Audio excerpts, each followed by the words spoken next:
Okay, so this is a question we're just going to get out of the way in the beginning of this class. A lot of times, a lot of teachers will ask, do I need to speak Spanish or whatever language your students speak to teach ELs? So, thinking about this question, you do not necessarily need to speak the language of your students to teach ELs. What is most important is making the learning accessible for all students by scaffolding and making it comprehensible for all your learners, including your ELs. You will learn strategies in this class, and we'll talk about best practices in order to do that. Yes, knowing a little bit of Spanish or whatever language your students speak does brighten the student's reaction to you and creates a relationship with you and the community. Just learning a couple phrases could definitely help you make those connections to the students without having to learn an entire new language. So, now moving on to statistics. This is a really important question to think about. Are most ELs immigrants?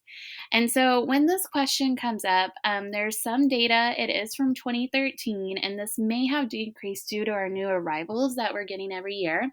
But it does show in this data that 85% of our pre K through fifth graders and 62% of our sixth grade through 12th graders of ELs are actually born in the US. So, this is a misconception I like to bring up to talk about because a lot of us, even myself included, assumed a lot of our ELs were born somewhere else and then became ELs.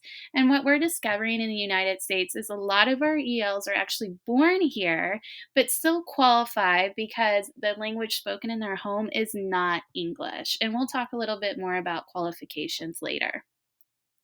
So, continuing on the statistics, in 2000, we saw 3.8 million ELs in US public schools, of 4.85 million in 2014, and 5 million in 2018. Now, we did see a little bit of drop in this number in 2019, 2020. A lot of you guys, I'm sure, remember what was happening during those times. We had a pandemic, we had political change. However, we're predicting a rapid increase due to refugees and border apprehensions, we'll talk about on the next slide. And so, looking at our map, Oklahoma has about 8% ELs, and the US average is 10%. So, we're really getting close to that US average. Along with that, some of our ELs in Oklahoma are in very pocketed areas, but it doesn't mean they're not spread out across our entire state. So, when I was talking about border apprehensions, what that means is that statistical data that we look at, especially my department in particular, about how many people are crossing the border.